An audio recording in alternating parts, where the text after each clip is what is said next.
Where we left off in our last travel video, we were crossing back from France to England.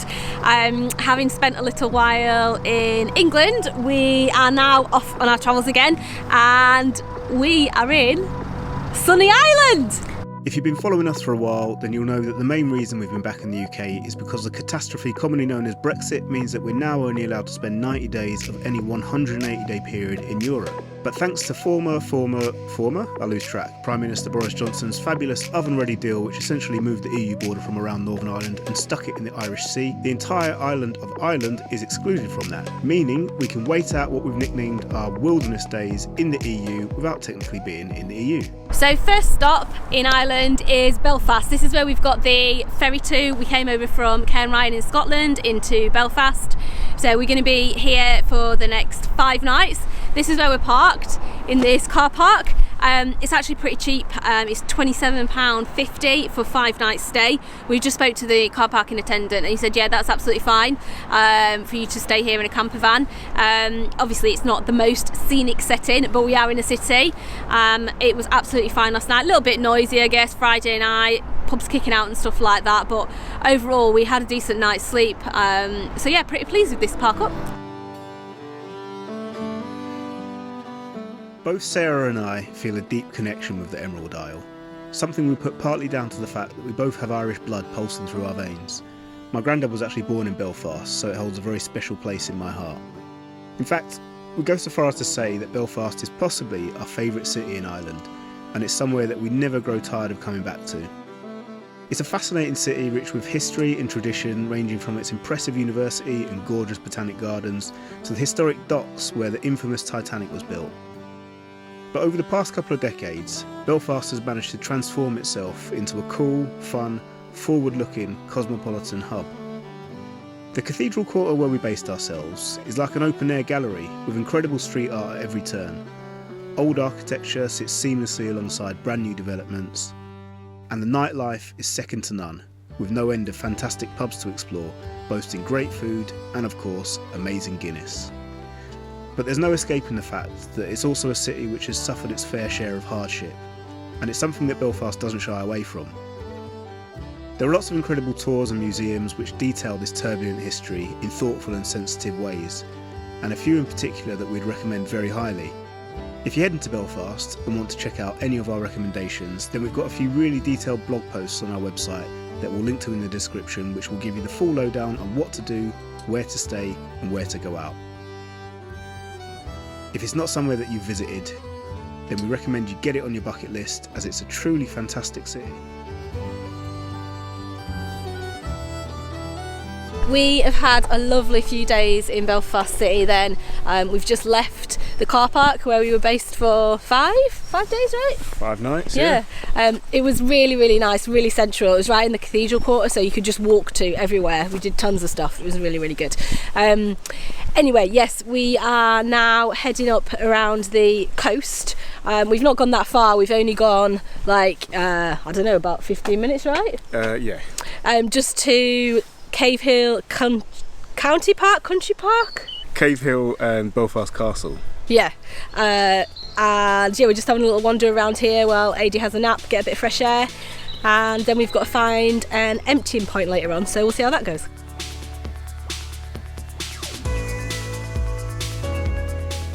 Cave Hill is famous for its amazing views over the whole of Belfast City and out across Belfast Lough, and it didn't disappoint. Just a little way down the coast is the town of Whitehead, which we'd spotted from the ferry on the way over thanks to its row of colourful seafront houses, and earmarked it as somewhere we wanted to visit purely based on that. It turned out to be a really good shout.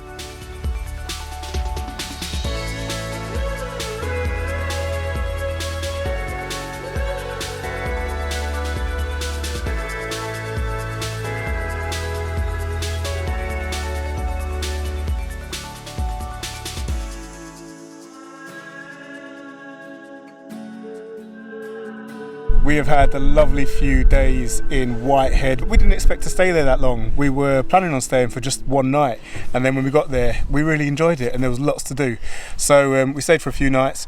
We are now working our way north along the, what's it called? The Causeway Coastal Route, I think it is. There we go. And we have just rolled up to a fantastic view, and there's something nearby that Sarah has been planning to do in Ireland for, I think, probably 5 years. Yeah, like we've driven past it so many times and just never managed to do it, and we're finally going to get to do it this afternoon.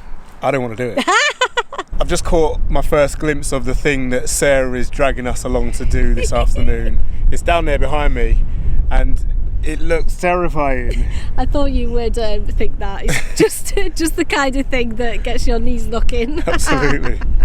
We have just arrived at this afternoon's activity, and sorry, I'm feeling a little bit funny actually, because just driving down the road then, as we pulled in to the car park for the place that we're at, someone just came up behind us and basically flagged us down and said that they'd been following us down the road and they noticed that one of our tyres on the back had a bulge in. And I didn't really know what they were talking about, so they literally got me out of the van, took me around the back. I had a look underneath, and there's basically a tennis ball sized bulge coming out of the inside of one of our back tyres. And the only reason that the guy spotted it was because he said he used to be in the motor trade like 20 years ago, so he kind of looks out for stuff like that. But otherwise I don't know why anyone would have been looking down there.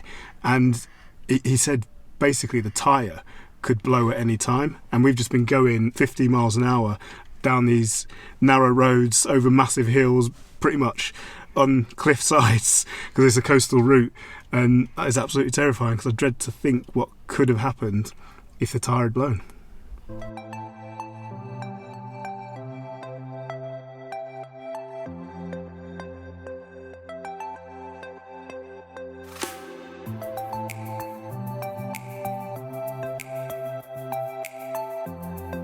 So it's a rope bridge that we're going to cross, like a laddered one with ropes on the sides, and it was originally put here by salmon fishermen so that they could get out to the island to check on their nets or whatever, and then they used to like reel it back in during the winter. It's not used for that anymore, it's just a tourist attraction now, but yeah, the rope bridge is still there and we are going to go across it. We've just read a sign that says it's 100 feet above the water, is that right? Yeah. 100 feet above the sea, and that it is maintained annually, which Jay's not that happy about. Well, considering what's just happened to our tyre, which we check every month, yeah, that doesn't fill me with a great deal of confidence, no. Come on, let's just get on there.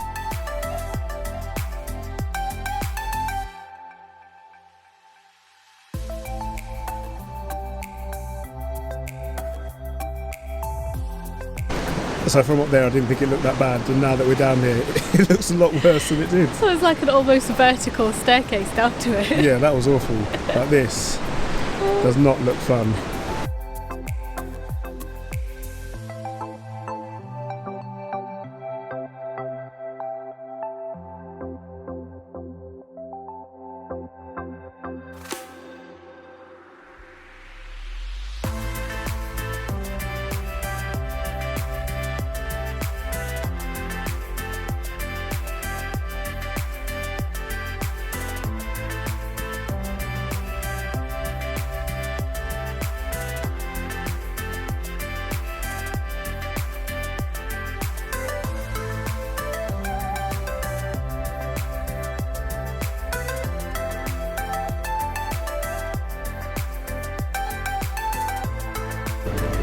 Okay, so that rope bridge, it was absolutely incredible. I really enjoyed it in the end.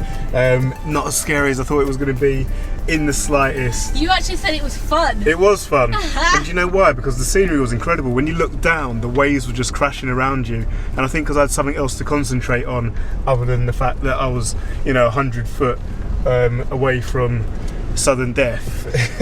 And that really helped. Anyway, in a quarter of a we mile, are turn now left. going to head back up to the car park that we were just in, and we're just going to limp up there really slowly. As I said, the guy who pointed the wheel out to us said he used to work in the motor industry, and he said that we'll be fine if we go pretty slowly and try not to hit any bumps. there are quite a few road humps along this road, but other than that we should be okay. And then we're going to call the AA. Now I know that some of you are probably saying, why on earth are you calling the AA to change your tyre? Well, we can change a car wheel, we know how to do it. However, the AA costs a lot of money, membership, and you know, to make sure that it gets done properly, quickly, safely, we may as well just get them out. So that's what we're going to do.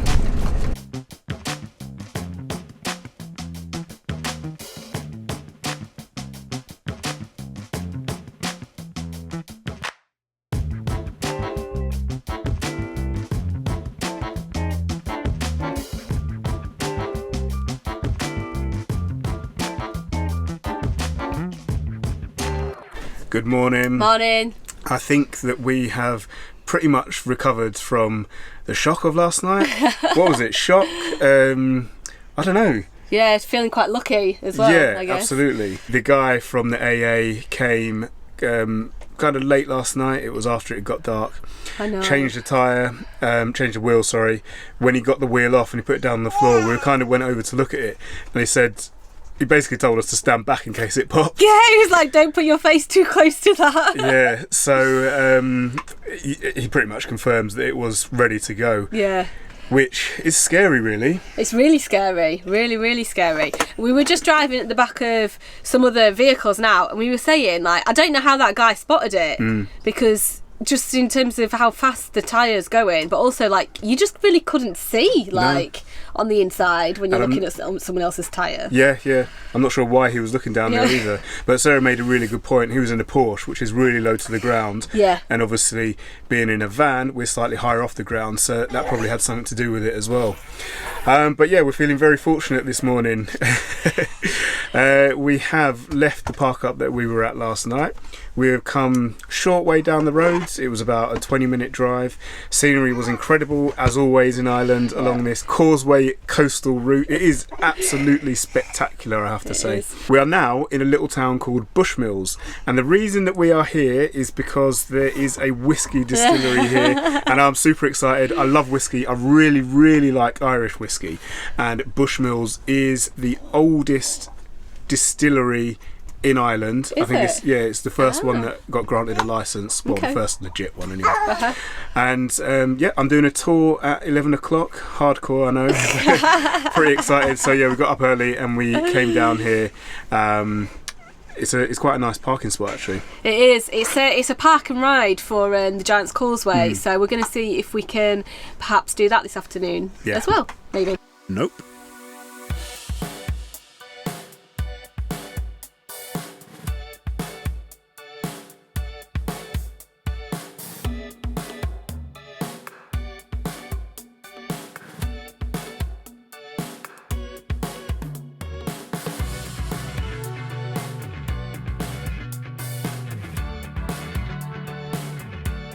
I've taken a little bit of time to gather my thoughts after that whiskey distillery tour, because initially I was really disappointed, and I still am. Basically, I've been on quite a few whiskey tours, and for someone who knows about whiskey and how it's made, it wasn't really that interesting because it focused mainly on the production. And the thing that makes different whiskey tours interesting is what's unique to each distillery, and that can be the history, it can be certain processes that they use, it can be how they mature the whiskies, anything like that. But in this tour they didn't really go into detail as to what makes Bushmills original, and that was a bit of a shame because I'm sure that there's more of a story there. However, what I would say is that if you have never done a whiskey tour, or you don't know how it's made, then it's a perfectly good tour. It's a really good explanation of that, and you get to see quite a bit of the distillery as well. The other thing that I was really annoyed at was that you weren't allowed to take photographs. Now, they gave a reason at the beginning that there were vapours in the air from the whiskey, that battery operated machinery, they called it, wouldn't mix well with. However, they also stopped me taking pictures and doing video when I was outside. So there's obviously a different story there. I asked him a bit later on, and he said that basically the people that work there don't like being photographed. However, again, when we were outside, he stopped me doing any photography. There was no one in the way. There's they're very secretive here, and I do not know why. If anyone knows why, let us know down in the comments. I'd be really interested to find out. There was one other thing that I was slightly unhappy with as well, and that is that usually on a distillery tour, you pay for the tour and included is a tasting. And ordinarily you can buy different levels of tour which will get you different levels of the whiskey tasting. However, here they only had one option to buy online, which was £15. Not too expensive, but I expected maybe a couple of different whiskies at the end to try. However, it entitled you to one free drink at the end. Value wise, I didn't think that was great. You could also pay once you actually got into the bar at the end to do a tasting, one of their premium ones which was £25 or their lesser ones which was £10. However, I didn't do that because I've tasted all of the ones on the cheaper tour, and for the premium one I tasted one of them, and so to taste two whiskies for £25, again, it wasn't particularly good value. So look, this is absolutely not a definitely do not go on the Bushmills distillery tour. However, if you are interested in whiskey and know a little bit about it, then it might not quite live up to expectations. So you might be better off just going to the bar itself at the distillery and doing one of the tastings, because that would provide a decent value for you. If you don't know anything about whiskey and you're in the local area and think it would be a fun thing to do, then absolutely I would recommend and encourage you to do it. Okay, moving on then. After the disappointment of Bushmills, we continued our way around the coast.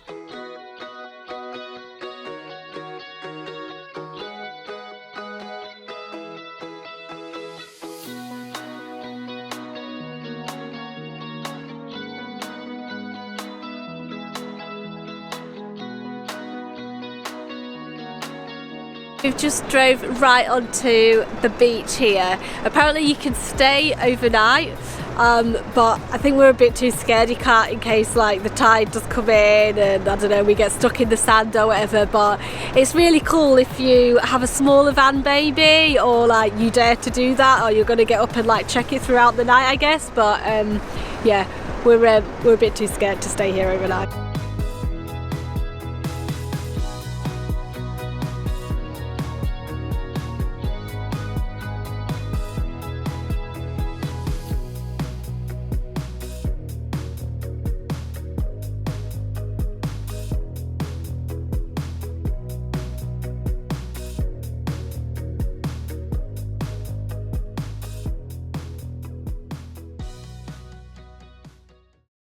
We have been up since the crack of dawn, before that even. Way before. Yeah, AD woke up at 6:30 today, pitch black, just, yeah, couldn't see anything. So we've been waiting for it to get light to get on the road. What are we doing this morning? This morning we are going back to Port Rush because there is a filling and emptying station there. So we're going to empty all the tanks and the toilet and all that stuff, get filled up again, and then we were chatting to someone on the beach yesterday and he told us about this road that goes up on the cliffs that kind of that's behind the beach that we're on, and he just said it's really incredible.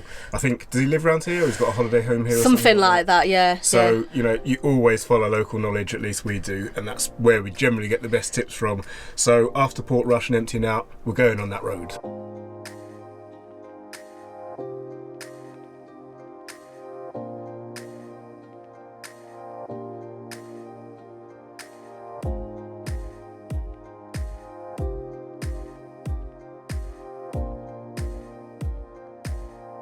Our next stop was supposed to be Derry, a city that we've visited before and really enjoyed, and were considering being there for their world famous Halloween celebrations, but that didn't quite go to plan.